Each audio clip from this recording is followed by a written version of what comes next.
What's going on, guys? It's Isaac from Ravens Watch. Appreciate you for tuning in.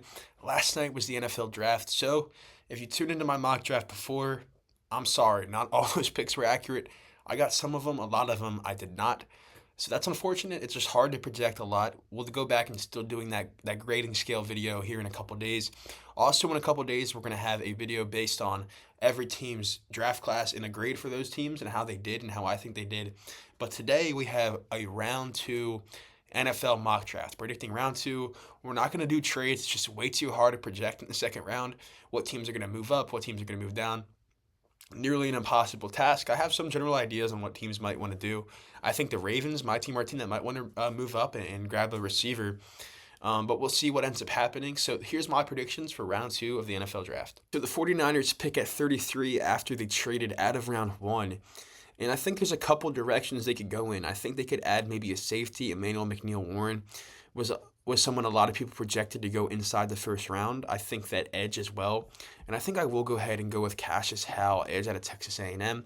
Kind of a rotational pass rusher, more of just a designated pass rusher, but I think that's what the 49ers might be looking for. They obviously have Nick Bosa, Micah Williams, both suffered pretty major injuries last year, and obviously Bryce Huff had a surprise retirement.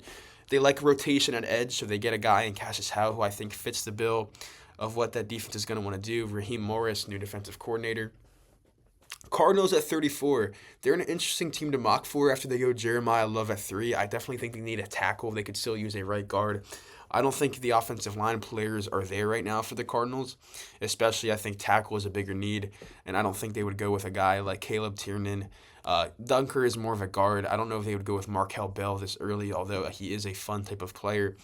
I think they end up going C.J. Allen. They need to add more to the linebacker room. C.J. Allen, true Mike Green Dot leader type of player. He was all over the field, sideline to sideline for Georgia.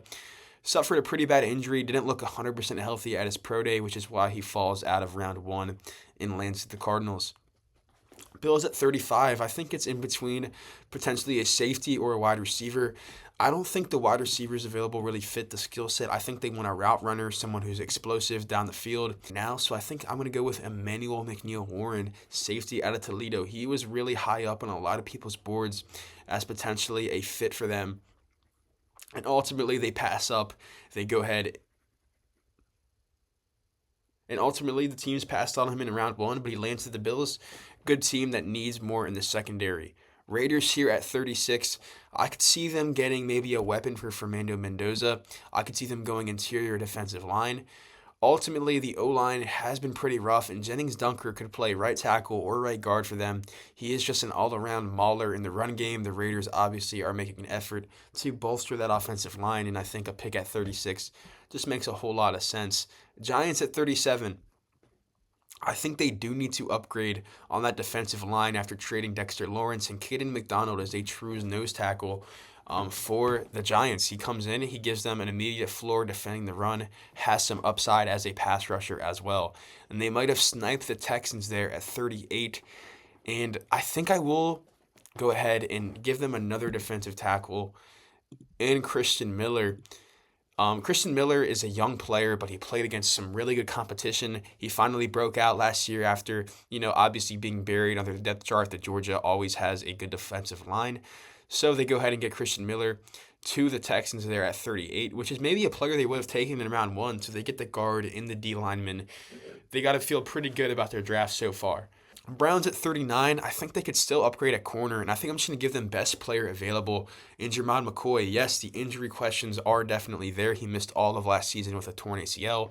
He still looks a little bit banged up. He might need some further work done in that knee, which is why he falls at around one. But before that, he was probably the best corner in the entire draft. So the Browns potentially getting a steal there at 39. Chiefs picking at 40. I think offensive tackle is a need. I think receiver makes sense for this team. Ultimately, I think I will go ahead and give them an edge rusher in TJ Parker. Pairing Peter Woods and TJ Parker back together on the Chiefs defensive line makes a lot of sense. He's a Steve Spagnuolo type. He's got length, run defending ability, really fun player, and lands with the Chiefs at 40. Bengals at 41, I'm going to give them corner in Avion Terrell. They need to upgrade in their secondary. He can play in the slot. He can play on the outside. He causes turnovers all the time. The Bengals still need to upgrade their defense after trading for Dexter Lawrence with their first-round pick. Saints at 42, they go receiver at 8. I think that rules out receiver here, but I think they can still add more help for their guy, Tyler Shuck, with Emmanuel Pregnon. Cesar Ruiz has not been great for them. They still need to upgrade guard. They signed David Edwards. And after they bring in Emmanuel Pregnon, their 5 offensive linemen are set for the season, and the receiver room's looking a lot better. Dolphins here at 43. They went ahead and got Caden Proctor and Chris Johnson with their first 2 picks in round 1. So yes, receiver still definitely a need. I wonder if they will take a wide receiver, and I think Jeremy Bernard has gotten a lot of hype as the next guy to be taken in round 2. So you obviously had the guys that went in round 1, Omar Cooper Jr., Casey Concepcion, Makai Lemon, and then, of course, Jordan Tyson and Carnell Tate. Now we get Jeremy Bernard off the board. He's a slot or potentially Z type of player. Not the best athlete in the entire world, but he's just good at all the things you need to be good at if you aren't the best athlete. Fluid route runner, reliable hands, middle of the field target for Malik Willis. Jets at 44, they had 3 first-round picks where they went David Bailey and then Kenyon Sadiq and then Omar Cooper Jr. I think they can turn the defensive side of the ball and get them a guy like Colton Hood, who is an athletic outside corner for the team. He stepped up big time when Jermon McCoy missed all of last season. The Jets still need to add more after trading Sauce Gardner last year. Colton Hood is a fun athletic fit to the Jets at 44 who need to get better on defense. My Baltimore Ravens here at 45, you go Vega Ioane at 14, just a really good pick for them. Upgrades that offensive line. You still need to add more weapons for Lamar Jackson, and I think with Denzel Boston still on the board, a lot of people had him going in round 1. He is that outside perimeter X type of receiver body type that the Ravens have been needing. He can develop. He needs to get a little bit He needs to kind of develop his route running ability, but either way, he has enough there, and he's athletic. He is good at the catch point, has some really nice highlight catches, and it would be a fun fit for Lamar. Lamar likes to roll around, scramble, hit guys down the field. Denzel Boston can certainly fit the bill there for the Ravens. Buccaneers at 46, they go Ruben Bain, who fell into their laps. At 15, I think they go linebacker here, and Jacob Rodriguez, there was some smoke about maybe him going in round 1. Ultimately, he falls to the Bucs at 46, and I just think he's an instinctive player, high IQ guy, and he had good athletic testing at the Combine. Colts at 47, another team that I think could go linebacker, and I like the idea of giving them Josiah Trotter. I'm really high on Josiah Trotter. He is such a dominant downhill run defender. He's physical. He needs to work on his pass coverage ability. That's a big liability for him. But the Colts, they can develop him, and I like the fit there at 47. Falcons here at 48. I'm looking at potentially secondary wide receiver, maybe defensive line, and I think Lee Hunter makes a lot of sense for this team. They need more pass rush on the interior. Who's to say what happens with James Pierce Jr. if he plays for them? He's an edge player. I don't think they would consider an edge with their first pick of the draft. Obviously, they traded their first round this year to get James Pierce last year. So going interior D-line, I think makes sense for this Falcons team. Vikings had a shocking pick in Caleb Banks. It's interesting to say the least. I still think they need more at corner, and Brandon Cisse is still on the board. He's got great size as an outside corner, 6 foot 190. He's got long arms. A little bit handsy at times. You don't want him to get flagged too much at the NFL level, but the Vikings desperately need more in their secondary. Lions at 50, they go Blake Miller to play right tackle for them. They're going to make Penei Sewell the left tackle. That's what they did in round 1. And I think Zion Young at Missouri just makes a lot of sense for this Lions team. They need more explosiveness, need more feistiness, need more effort at edge alongside Aiden Hutchinson. Would pair a fun duo together there for the Lions. Panthers at 51, I like them getting D'Angelo Ponds here. This is a fun player to watch. He's always hip to hip with receivers in the slot, but he's strictly a slot corner. You don't see those kind of guys go super high in the draft. He's like 5'9", maybe a little bit shorter than that. 173. I think he weighed a little bit bigger at the Combine than 173, but he is just a high effort player. He's kind of a culture setter in the secondary. The Panthers do need a nickel. They have their outside corners, at least for this season, in obviously J.C. Horn, and they have Michael Jackson there as well. Packers here at 52. I think there's a couple directions they can go in. I think edge rusher makes sense for them. I also think interior defensive line makes sense. I don't see the D lineman on the board, at least here at 52. Maybe you would consider a guy like Grayson Halton or Dominique Orange. But ultimately, I'm going to go with edge rusher and R. Mason Thomas. You have Micah Parsons, who could miss a big chunk of this year. He's just explosive. Might be a designated pass rusher, but they have some other guys in that room to kind of facilitate different roles. R. Mason Thomas to the Packers here at 52. Steelers at 53. They go offensive tackle with their first pick. They still need wide receiver. I don't think Chris Bell necessarily fits what they want to do. I think they want a slot guy to kind of run that middle of the field role.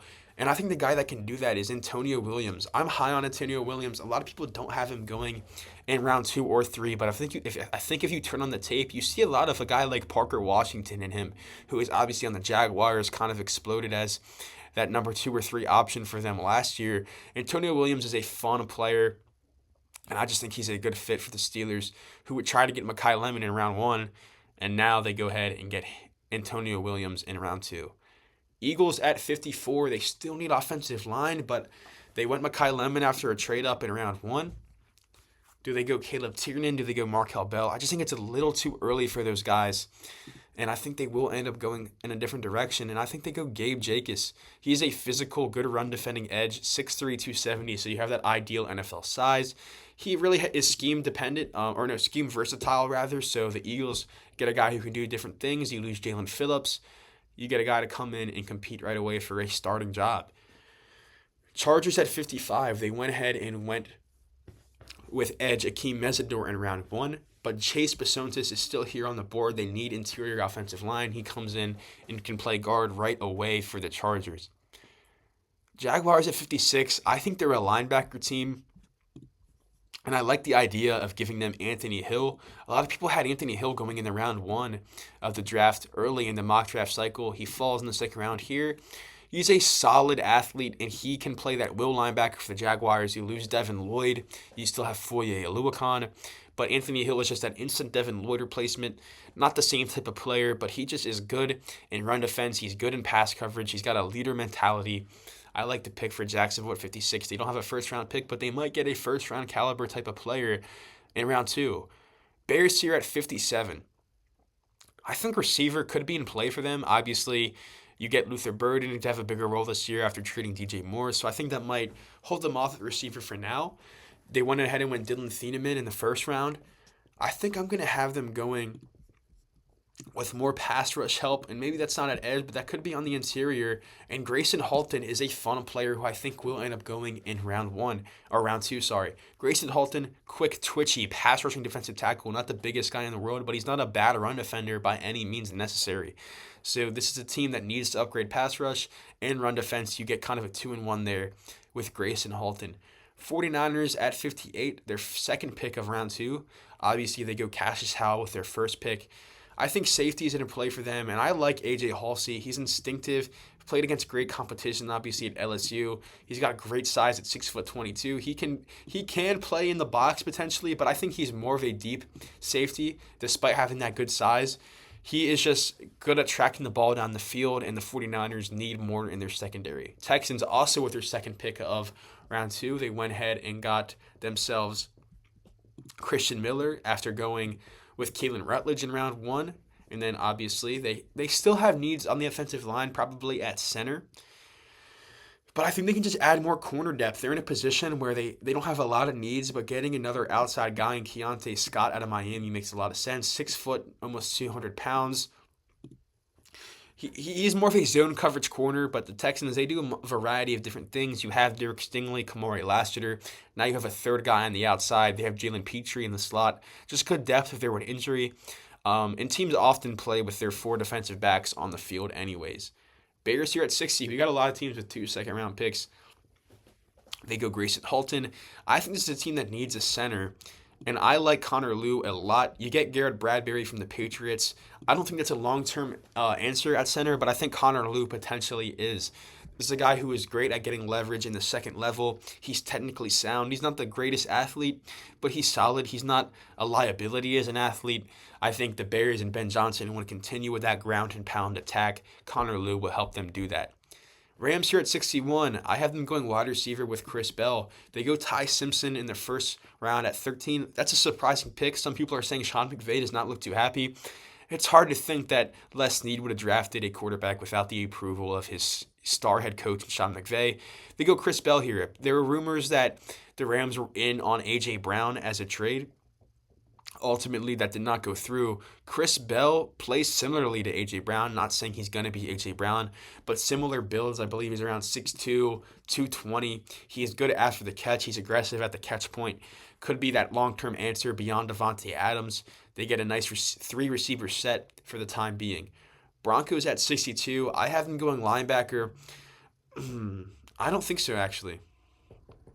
I'm going to have them going tight end, Eli Stowers. He's that true joker, maybe potential tight end, more of like a receiving threat who could play more of a wide receiver, big slot option for them. They went and got Jalen Waddle. They still need more for Bo Nix to throw to.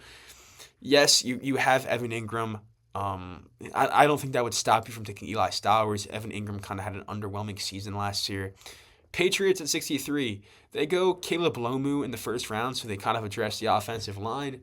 Now I think they can look at linebacker, and Jack Galladay is a fun player. He's versatile. He's kind of played that Sam inside linebacker hybrid type of role. The Patriots look to be pretty invested in trying to get a linebacker in free agency. Nothing really got done. You lose Jack Gibbons in free agency, you get Jake Galladay out of Cincinnati. Seahawks at 64, another team that could trade out of this spot. They were trying to trade out of their first-round pick, ended up taking Jadarian Price. So I'm not doing any trades in the second round. It's just too hard to project. It's just so random. So I saw a lot of my trades in my mock draft in round one. Did not go so well. It's just impossibly hard to predict that. But I think with the Seahawks here at 64, they could look at a potential corner. I think Traden Stukes makes a lot of sense. He's more of a safety hybrid, but I'm sure that Mike McDonald will find a way to use him. Either way, I don't think that's where I'm going to go in this one. I do think linebacker makes a lot of sense for this team, and I like some of the guys that are still on the board here. I like a Keyshawn Elliott. I like a Kyle Lewis, and I think I will go with Keyshawn Elliott. This is a guy who really can play on the inside for the Seahawks. He's a second-round talent. Could fall out of round two. This just shows the first round. Not sure why it does that, but that's my round two mock draft. We'll see if we do better than we did in round one. This was how round one went, actually. So yeah, I appreciate you guys for tuning in. In a couple of days, once the draft is over, we're going to have our whole draft class grades for each team. So make sure you tune into that video, and I'll see you guys next time.